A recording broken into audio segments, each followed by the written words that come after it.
Hey, it's me, Art Shed, and it's time for the show. Let's be reasonable.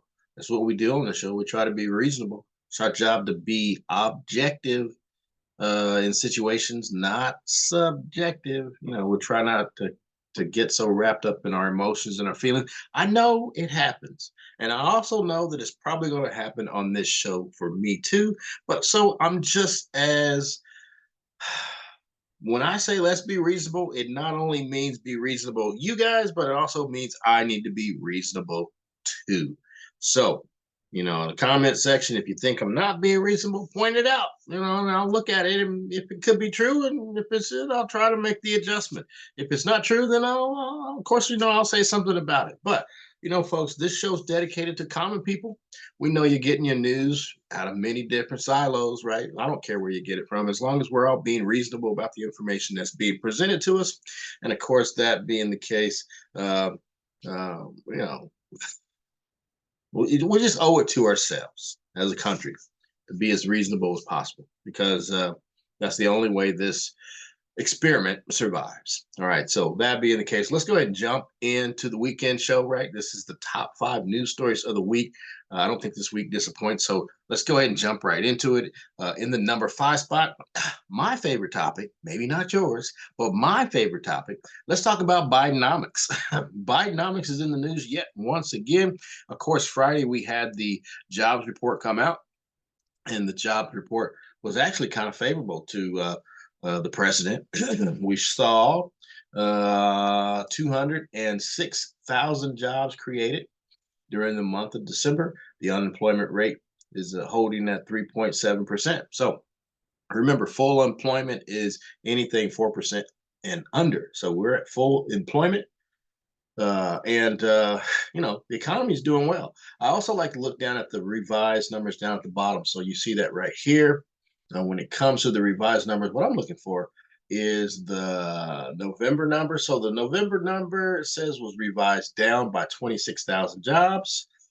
So it went down from 199 to 173. So 199,000 jobs to 173,000 jobs. I got to tell you, still a good number in the fact that we want somewhere between 150 to 170. We're at 173, so 170,000 jobs a month. That puts us at about 2 million jobs for the year. Again, that's a good number. Remember, we put the jobs number, the employment number, up against 4 other metrics, right? We put that up against the CPI, which is core inflation. We also tested against GDP, which is the gross domestic product. How well is the economy doing, right? And then we compare to how people feel. Right. The Michigan survey gives us that, how people feel, also consumer confidence. And if you remember, when we look at our 5 indicators, and these are my indicators, you may have different indicators. Let's talk about it. I'd like to see how other people judge how the economy fares and whether it's good or bad. But with my indicators, if you recall, back during the month of October when we started our show, we talked about the fact that the Michigan survey and the consumer confidence numbers were headed in the opposite direction from GDP, from CPI, which is core inflation, and from the jobs number. So it was kind of an anomaly, and we were kind of wondering if the tail was wagging the dog, or maybe the dog was wagging the tail and it just hadn't caught up. So by the time we get into late November, into the month of December, we started to see a turnabout when it comes to the Michigan numbers and the CPI, not CPI, but consumer confidence. How the consumer felt looked different. Those numbers started pointing in the right direction, favoring the direction that we saw with jobs numbers, CPI, and the GDP. So all in all, I'm here to tell you that overall, the economy is doing relatively well. I do tell people I put that in parentheses because it's in this particular pocket. Now, I like to see us get back to 14 million jobs. Why is that number important to me? Because it's the last benchmark number that we saw in manufacturing jobs in particular. When it comes to manufacturing jobs, I want it to be about 14 million jobs. We're not there yet. We're about 12.6 million jobs. So it's quite conceivable that we could get there over the next year, right? or over the next year and a half to 2 years. Once that happens, guess what, folks? The economy is really cooking. It's really cooking. And if you look at the fact that GDP is at, the third, I'm really interested in this month's GDP number, the fourth quarter GDP number. It's going to be an interesting number to watch, because if that number comes in above 2%, I mean, again, it just kind of solidifies that the economy is doing well. I'll say it again. I really want manufacturing jobs to be above 14 million. We're not there yet, but we're getting close. After we get to 14 million, our next stop should be at like 18 million, which is where we were in 2000. Once we get back to those numbers, the economy is really cooking with gas. That's a good economy. All right. And there will be, you can't argue with that. Those are good numbers. Will it happen during the Biden administration? Will we get to 14 million before the close of 2025 or 24? We'll see. But if we're close, I mean, you gotta say this guy's done a yeoman's job, because he started with unemployment up around 9%, right? And when it came to employment, we were at 137 million people employed. Now we're at about 162 million people employed. It's a good number. So I'm not going to belabor it. Is Bidenomics working? Hasn't blown up anything yet. All the indicators are pointing in the right direction. When we look at it over the last quarter, perhaps it is. So we'll see more out of this economy as we get into into this year. We probably going to see some rate cuts, which is going to be good for the economy, good for the American people, because as rates are cut, people will start to borrow more, and the economy will again start to pick up more and more speed. So a lot of good things are happening under this particular president. If you choose to not look at it that way, that's just your choice. But the reality of the situation is it's not too bad. All right, that being the case, folks, that is the number 5 story. I tell you, I'm trying to get this done within 30 minutes. That's the number 5 story. On to the number 4 story. The number 4 story comes to us, wow, from the great state of Iowa, right? When you look at Iowa, well, I shouldn't say that. It actually comes from the great state of Colorado. So we have to talk about what's happening with Trump and the Colorado case. It's made its way to the Supreme Court. All right, the Supreme Court said that they are going to hear this case. Keep in mind, there's some like 19, maybe 20 states that are people trying to kick Trump off the ballot, right? Some of them are cases are being dismissed. Some of those cases are being overturned. Some of those cases, I mean, there's a number of things going on. But we knew Colorado was going to lead us off, because we had a Colorado case in November that made its way out of the circuit court into the appellate court process, and so on and so forth. So this one lands at the Supreme Court. And of course, we're probably going to know something really soon. I would imagine we get an answer from the Supreme Court probably sometime mid-February. So, and of course, we want it to be, how do I say this? There are 3 possibilities. No, there's 4 possibilities. And I'm going to tell you, all 4 possibilities are not good. Okay, what do I mean by that? Okay, so the one possibility is that a 9-0 decision that favors Republicans, right? The Democrats are going to be upset. The other is a 9-0 decision that favors Democrats, and they can kick Trump off the ballot and have states make this decision. The reason why that one's going to be more problematic, it's because that's the one that favors, the angst, the pain in the Republican Party. Here again will be another situation where they end up on the losing side of an argument. If that's the case, greater pain. Right. Now, how does that turn out? I don't know exactly, but I can say this. At some point, they're going to get tired of losing. And at some point, they're going to start looking at Donald Trump and saying, you know what? This guy's a loser. They're going to have to start saying it. So we'll see. That's the second option. The other option is a 5-4. They'll be mad at John Roberts about that, but Republicans will be happy about that. And the other is a 6-3 that favors Republicans. Republicans will be happy about that, but Democrats will be upset. So either way you go, it's a lose, lose, lose, lose, lose. all the way around, but we're here. I made a comment before that I think that there are only 8 cases that were test cases or precedents when you think about the 14th Amendment in Section 3. So very little in the way of precedents in that particular window. We'll see exactly how this one turns out. But whatever happens, it's not good. Okay. But I'm here to tell you that well, you had somebody who breeds chaos, Donald Trump. And that's what got us into this particular situation. So we'll see exactly how it turns out. And I gotta tell you, people are, talking about, well, he didn't get due process and all the rest of it. I kind of beg to differ. But, we'll let the Supreme Court make the decision. And the Supreme Court has the 6 justices, Republican justices that were that were appointed by Republican presidents. They have a history, all of them, of favoring states' rights issues. This is a states' rights issue. There is no federal election, right? The elections are handled by the state. So this should be a states' rights issue.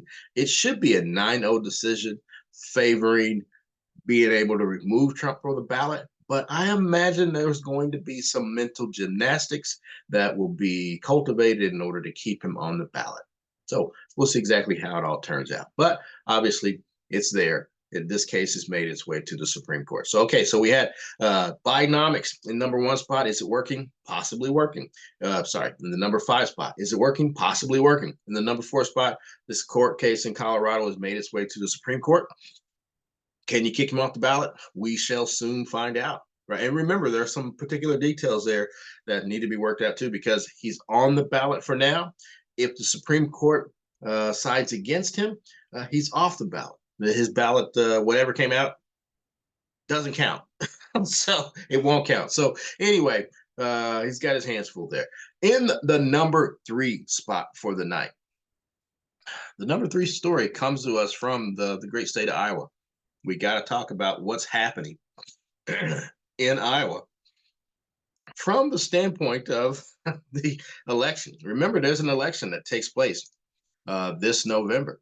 And I got to tell you, this is the 2nd week in a row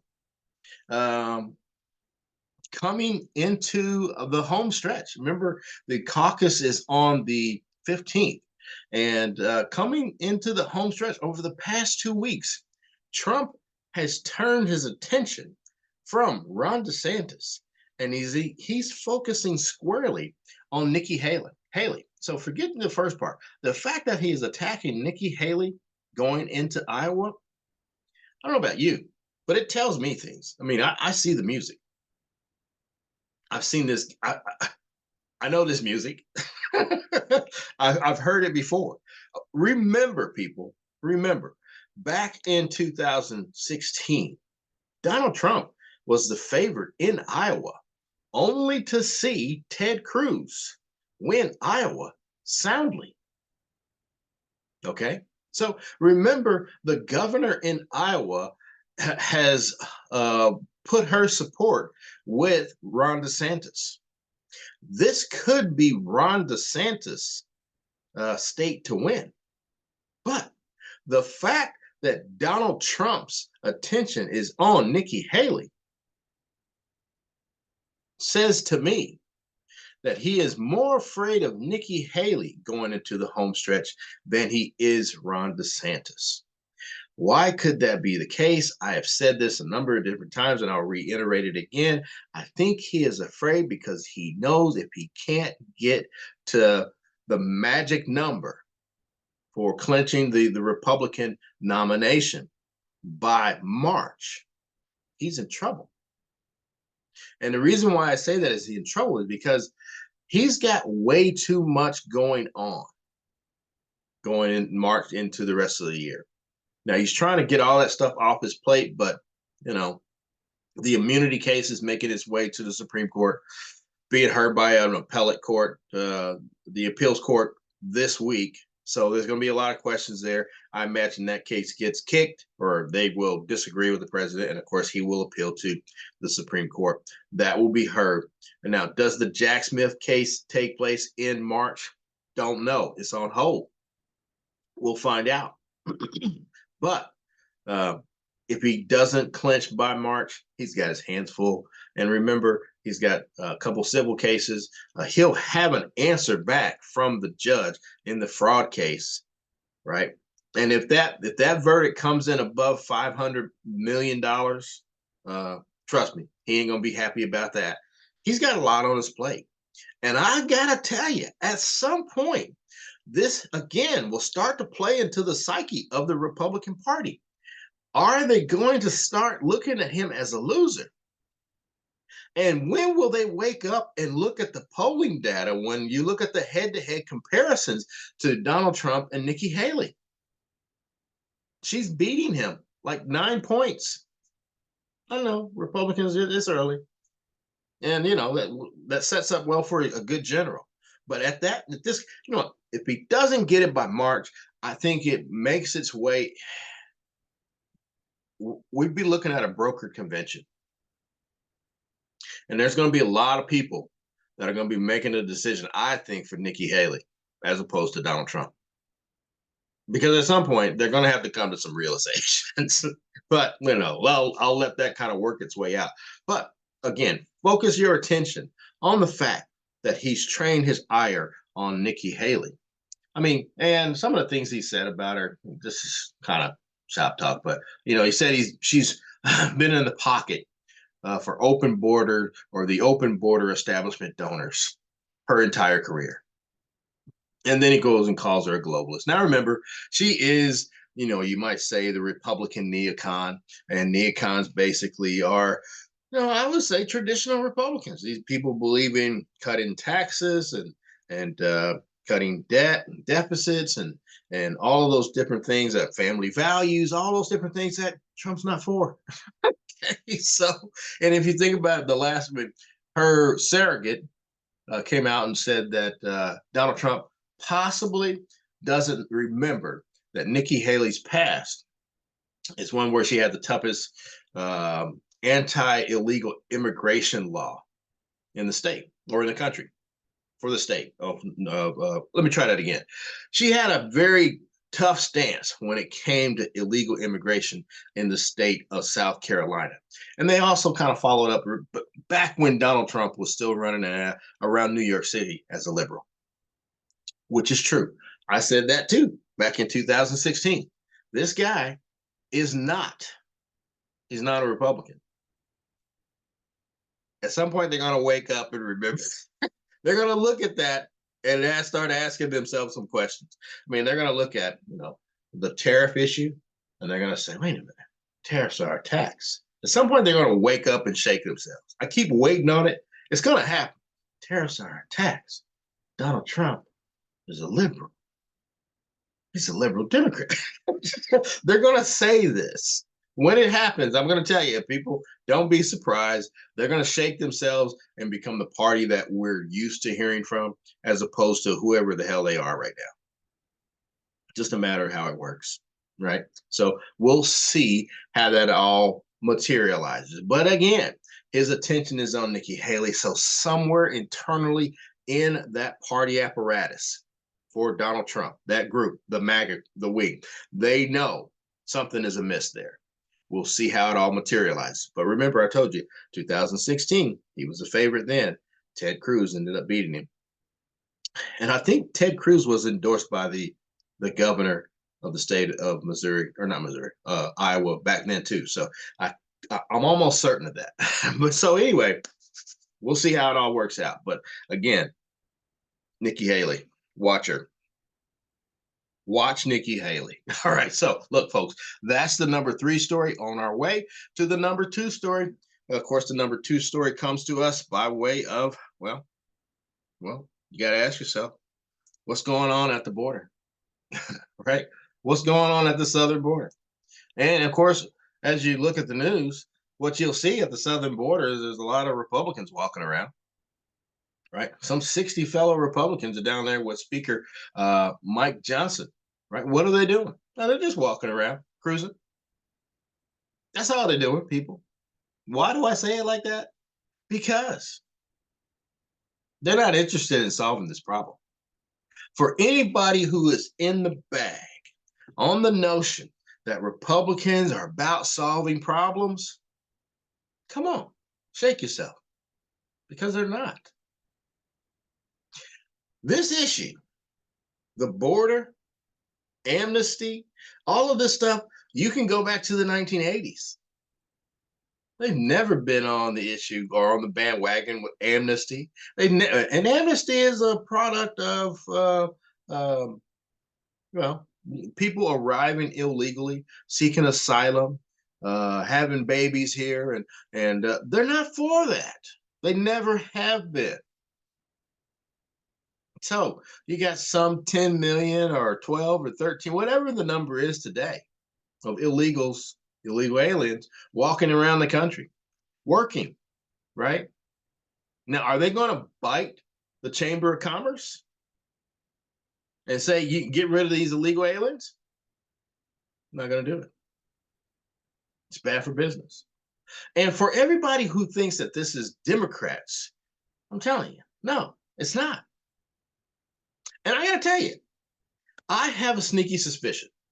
And okay, and this is the conjecture. This is not objective. This is subjective in nature. I'll tell you that right now, because I don't have any proof to back this up. But I got to tell you, I would be interested in hearing from illegal aliens. These people, I mean, you got to ask yourself a question, right? I mean, here a guy, he gets up on Sunday morning. He's been running around Guatemala all his life. And he says to himself, you know what? I think I'm going to walk 2,000 miles to America today. I'm going to start that journey. I just don't think that happens that way. They are coming for a particular reason. And also remember, when it comes to these guys coming across, they generally came during the spring throughout the fall. That was the heavy period. The fact that we saw them all the way late into the month of December, telling you, something about that looks off to me. And I think it's for journalists to really earn their money, right? Talk to these people. What was the impetus? What was it that presented itself to them that day? It's now time to walk to America. What was it? Because I mean, all the stuff that's been going on in their country has been going on for years. And I'm going to tell you, I'm not going to blame it all on America. But remember, during the 70s and 80s, we went through there and did a whole lot of regime change. And this is the result of it. So if you're not going to fix those countries, they're obviously going to wind up at the southern border, right? So when you see it, I'm just saying, there's a guy that used to have a radio show back when I was a young man. He used to say, there's something not white in this milk. And I'm here to tell you, there's something not white in this milk. Something about this strikes a little foul. And this too, I got to tell you, Republicans have a history.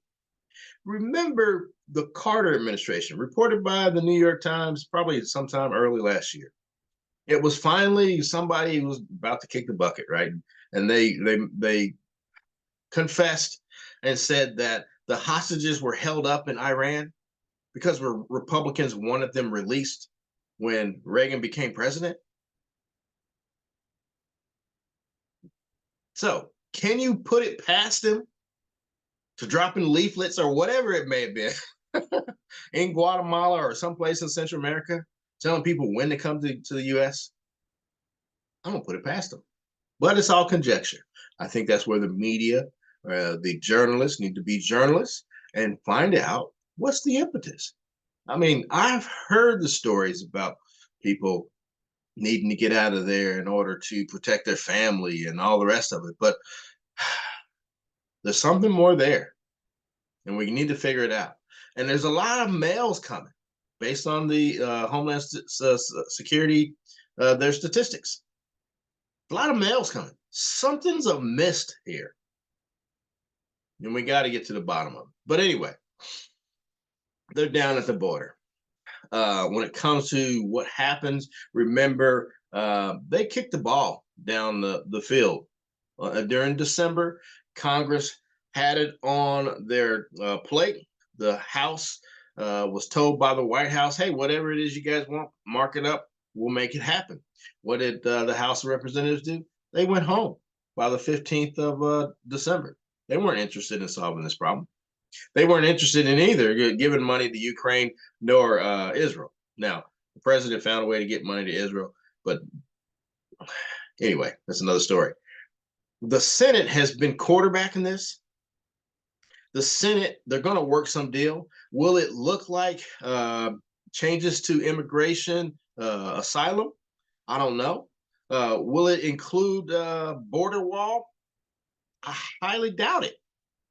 So, I mean, best case scenario, that's what they want: border wall and changes to. So I'm interested to see what comes out of the Senate. But then there's another issue that comes up. You got to admit, he's got 219 votes. Magic number in the House is 218. He can't afford to lose any votes. And I got to tell you, Democrats are going to side with the Senate. So let's say that's 215. You only need to pick up a handful of Republicans in order to get this out of the House of Representatives on its way to the president's desk. And then, of course, if that's the case, I'm going to tell you Mike Johnson may be out of a job. We'll see exactly how that all turns out. But again, it's a photo op, people. Do they really want to solve this problem? I'm here to tell you they don't. They much rather have the issue as opposed to solve the problem. And in certain respects, I think they are exacerbating the problem. And another thing I'll tell you, let's assume that they do get border wall. Haven't you seen, I mean, I have seen, haven't you seen people jumping the border wall or, using something in order to make their way down the other side of the border wall? It may slow them down, but it's not going to stop them. And, no one is addressing the tunnels, of course, that we have coming from Central and South America, or not South America, but Central America into the United States off of that southern border. They exist. Nobody's talking about that. So again, they're down there. It's a photo op. 60 Republicans down there cruising. Because I'm telling you right now, they don't want to solve this problem. Anyway, that's the number 2 story. So, folks, we've made our way to the number 1 spot. Okay, we've made our way, and I think that I'm moving pretty quick. We've come from the number 5 spot where we had to talk about Bidenomics, right? Bidenomics is happening. Whether you like it or not, Bidenomics is happening. And I think that it's working out favorably for the president. The number 4 story, I'm here to tell you, we talked about this Colorado case making its way to the Supreme Court. We'll see their answer here over the next, I think, 30 days or so, 40 days. That will happen. In the number 3 spot, we saw the fact that Donald Trump has trained his attention on Nikki Haley. And I got to tell you, that is by design. They know something that the rest of MAGA doesn't know. So that being the case, stay tuned. I think Iowa could be interesting. Number 2 spot, we talked about these guys walking around the border. In the number 1 spot, hey, folks, it's January 6th. And it's time to revisit what happened, right? It's time to revisit what happened on January 6th of 2021. Why do I want to revisit it? Well, because, today is the anniversary of January 6th. I brought this to you by Reuters. This is the photo gallery of some of the images caught on January 6th, the attack on the Capitol. And I'm going to tell you a story as I kind of go through these pictures with you. Remember, I have said, or I contend, that Republicans ultimately got out in front of their skis on this. Now, why do I say that? Because they never really found any evidence that they were able to walk into a courtroom and supply to the court and say, here's how we know the election was rigged. They never were able to do that. In fact, 60 attempts, they lost all 60. In certain cases, they were just dismissed or they withdrew the case. All right, so that And when the president withdraws these cases and loses these cases, and he tells people during the month of December of 2020 to meet him at the Capitol on December the 6th, or sorry, January 6th, it's going to be wild. This is what he meant by wild. And remember, they met there at the plaza, and he gave a speech, and he told them about, if they don't fight for their country, then they're going to lose their country and the rest of them. So he was getting them all gassed up, and then say, "Hey, let's walk on down to the Capitol and tell them how we feel." And remember, what's happening at the Capitol is a legal process of submitting the vote count, right? So they walk down, and regardless of people saying that this is a peaceful protest, I mean, you can see for yourself. I mean, I guess relatively speaking, it's peaceful, right? This here never happened before January 6th.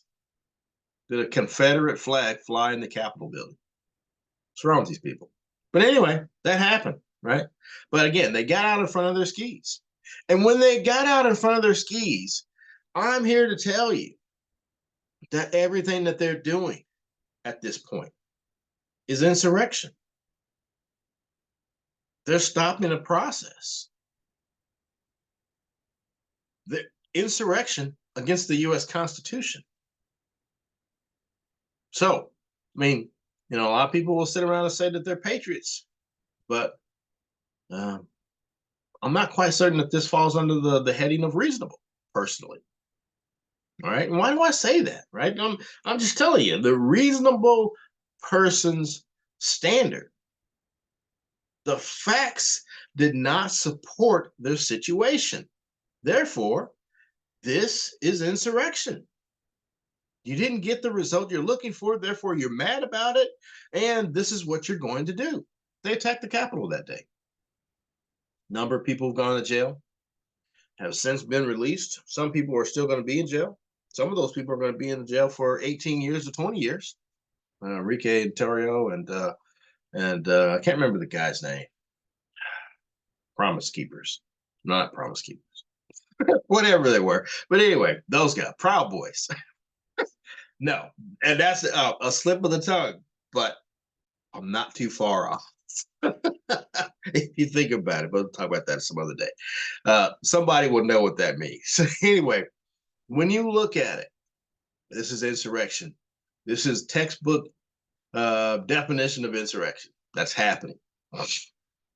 And they can blame the FBI and say that they were entrapped, and this was entrapment.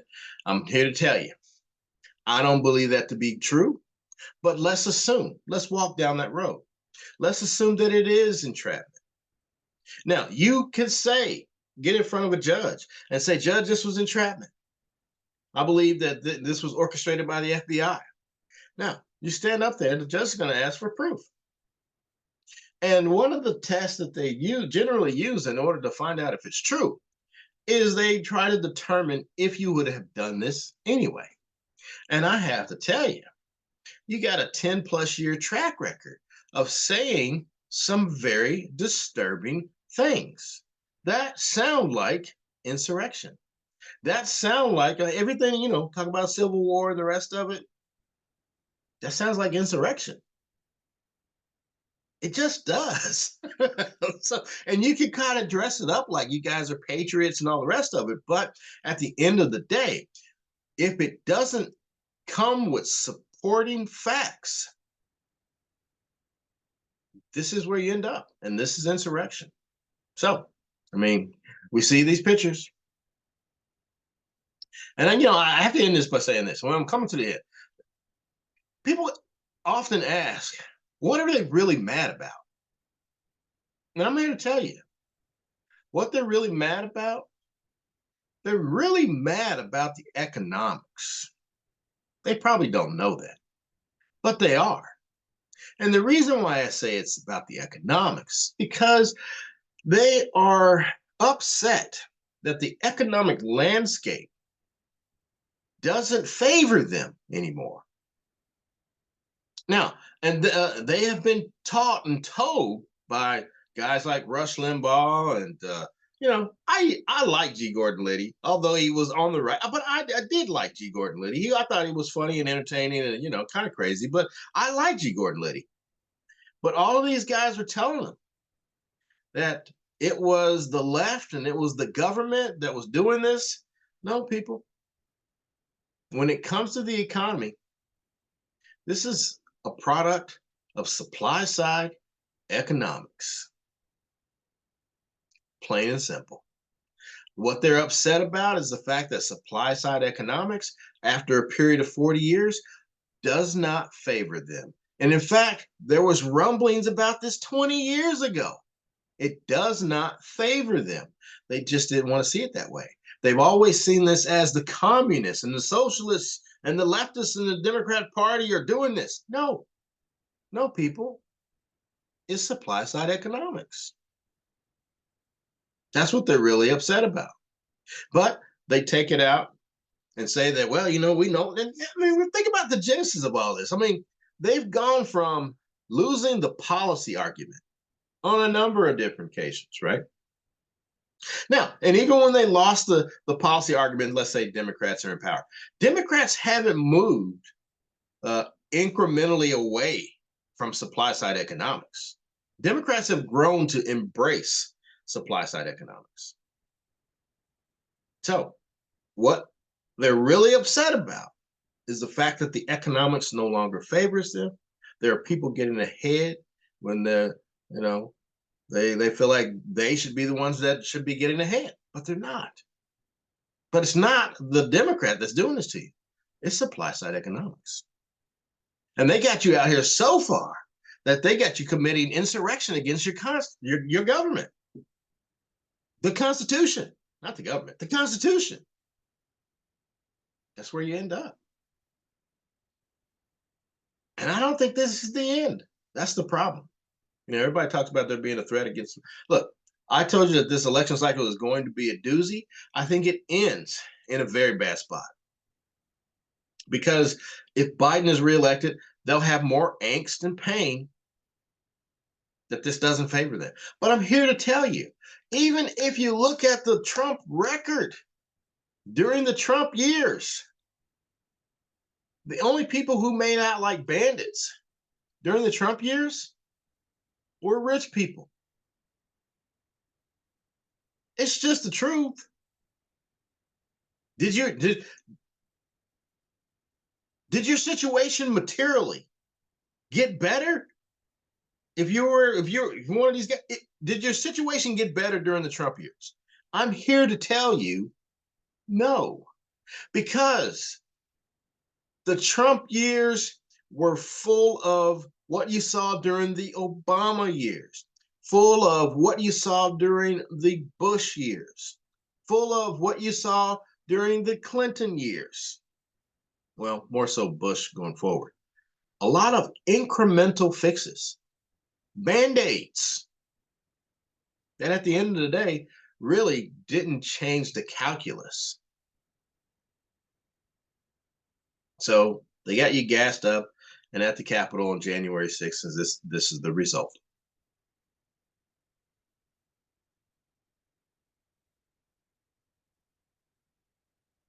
And this is a reminder. Now, I'm here to tell you this. I'm going to close. I'm at the end. I want you to like and subscribe. Tell me what you think in the comment section. But I'm going to close with this. I always talk about a guy called Milton Friedman.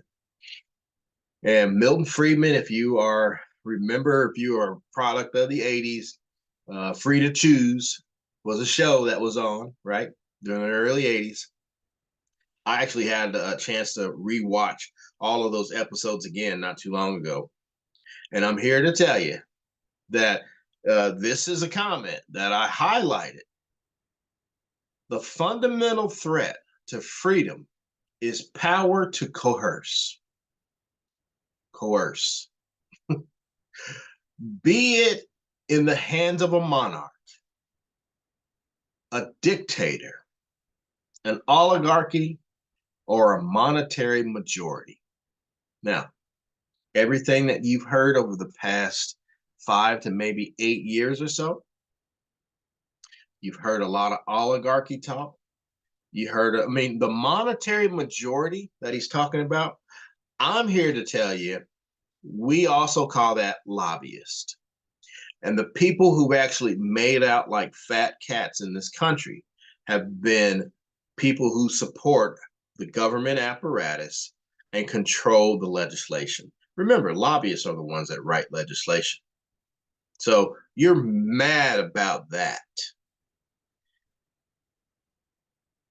This experiment has been taken hostage by a select group of people.